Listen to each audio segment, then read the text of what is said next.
Hello दोस्तों, हाल ही में दिल्ली में हो रही G20 शिखर सम्मेलन में चीन और रूस ने आने से किया मना। आखिर आने से क्यों मना किया, जानेंगे पूरी बात। और साथ ही G20 शिखर सम्मेलन के बारे में जानेंगे पूरी जानकारी। G20 क्या है, इसकी स्थापना कब हुई, मुख्यालय कहाँ है, G20 का मकसद क्या है और सबसे महत्वपूर्ण यह हमारे भारत के लिए महत्वपूर्ण क्यों है। तो दोस्तों, रूस के राष्ट्रपति पुतिन G20 शिखर सम्मेलन में शामिल नहीं होंगे।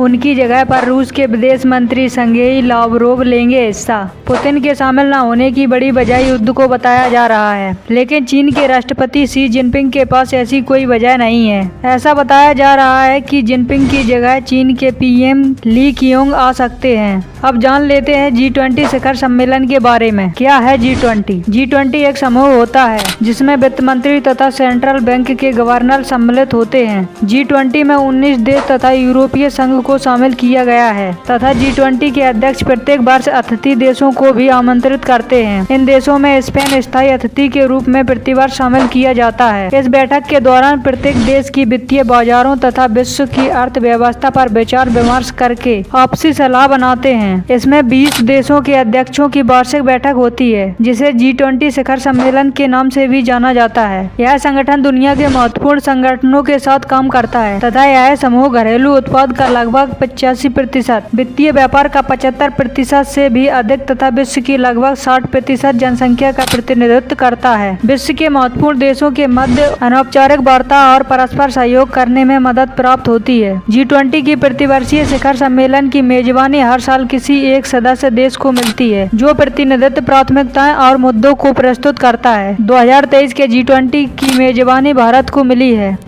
जिसका मुख्य विषय वसुधैव कुटुंबकम, one earth one family one future है। G20 की स्थापना। इसकी स्थापना 25 सितंबर 1999 में अमेरिका की राजधानी वाशिंगटन DC में की गई थी। जब इसका गठन हुआ था तब यह वित्त मंत्रियों और केंद्रीय बैंकों के गवर्नर का संगठन हुआ करता था। सम्मेलन की बात करें तो दिसंबर 1999 में जर्मनी की राजधानी बर्लिन में हुआ था। गौर करने वाली बात है कि साल 2008 में दुनिया ने भयानक मंदी का सामना किया था। इसके बाद इस संगठन में बदलाव हुए और इसे शीर्ष नेताओं के संगठन में तब्दील कर दिया गया। इसके बाद यह निश्चय किया गया कि साल में एक बार G20 राष्ट्रों के नेताओं की बैठक की जाएगी। साल 2008 में अमेरिका की राजधानी वाशिंगटन में इसका आयोजन किया गया। तभी से प्रतिवर्ष G20 शिखर सम्मेलन का आयोजन होने लगा। G20 के अध्यक्ष प्रत्येक वर्ष कई अतिथि देशों को भी इस शिखर सम्मेलन की बैठक में सम्मिलित करने के लिए आमंत्रित करते हैं। G20 शिखर सम्मेलन का मुख्यालय। इसका कोई मुख्यालय नहीं बनाया गया है, क्योंकि प्रतिवर्ष इसका आयोजन अलग अलग देशों में होता है। इसमें अन्य देशों को भी अतिथि के रूप में बुलाया जाता है, जो इसकी बैठक में अपनी राय रखते हैं और सबकी सहमति से निर्णय लिए जाते हैं। G20 शिखर सम्मेलन का मकसद। G20 शिखर सम्मेलन का सबसे बड़ा मकसद आर्थिक सहयोग है। मालूम हो कि इसमें शामिल देशों की कुल GDP दुनिया भर के देशों की 80% है। समूह साथ में आर्थिक पर जो काम करते ही हैं, साथ ही आर्थिक स्थिरता, जलवायु परिवर्तन और स्वास्थ्य से जुड़े मुद्दे पर भी बातचीत करता है। इसके केंद्र में आर्थिक स्थिति को कैसे स्थिर और बरकरार रखें, इसके साथ ही मंच विश्व के बदलते हुए परिसर को भी ध्यान में रखता है और इससे जुड़े महत्वपूर्ण मुद्दों पर भी ध्यान केंद्रित करता है। इसमें व्यापार, कृषि, रोजगार, ऊर्जा, भ्रष्टाचार के खिलाफ लड़ाई, आतंकवाद जैसे मुद्दे भी शामिल हैं। G20 शिखर सम्मेलन महत्वपूर्ण क्यों है? इस मंच की सबसे बड़ी बात यह है कि हर साल शिखर सम्मेलन में दुनिया भर के कई देशों के शीर्ष नेताओं की आपस में मुलाकात होती है। साथ ही इस साल भारत G20 की अध्यक्षता ग्रहण कर रहा है। भारत के सामने इसे लेकर कई कठिन चुनौतियाँ हैं। भारत की G20 प्राथमिकताओं में समावेशी, न्यायसंगत और सतत विकास, महिला सशक्तिकरण, डिजिटल सार्वजनिक बुनियादी ढांचा और तकनीकी सक्षम विकास, जलवायु, वित्त पोषण, वैश्विक खाद्य सुरक्षा और ऊर्जा सुरक्षा अन्य शामिल हैं। G20 में सम्मिलित सदस्य देश भारत, रूस, सऊदी अरब, दक्षिण अफ्रीका, कनाडा, चीन, France, Germany, Indonesia, Italy, Japan, Korea गणराज्य, मैक्सिको, अर्जेंटीना,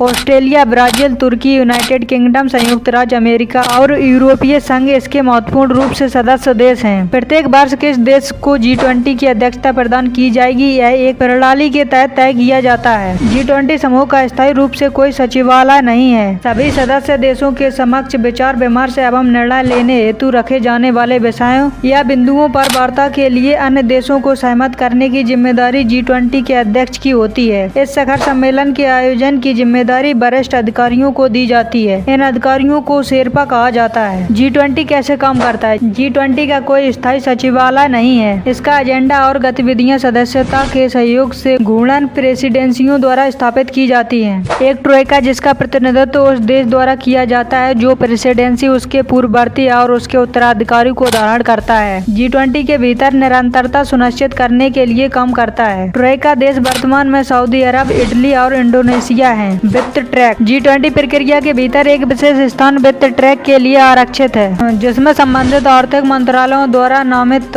वित्त और अर्थव्यवस्था मंत्रियों, केंद्रीय बैंक के गवर्नरों, उप मंत्रियों और शेरपाओं के बीच आयोजित बैठक शामिल है। फाइनेंस ट्रैक मुख्य रूप से आर्थिक, वित्तीय, मौद्रिक और कर मुद्दों पर केंद्रित है। इस प्रक्रिया का परिणाम व्यापक कम्युनिक्यू में प्रभावित होता है, जिसे पारंपरिक रूप से शिखर सम्मेलन के अंत में G20 राष्ट्रीय अध्यक्षों और शासन अध्यक्षों द्वारा अपनाया जाता है। तो दोस्तों, ये थी G20 की पूरी जानकारी कैसी लगी हमें कमेंट में जरूर बताएं और अपने दोस्तों और फैमिली के साथ शेयर करें। ऐसे ही वीडियो देखने के लिए आपके अपने चैनल अमूल ज्ञान का हिस्सा बने रहें। धन्यवाद। जय हिंद।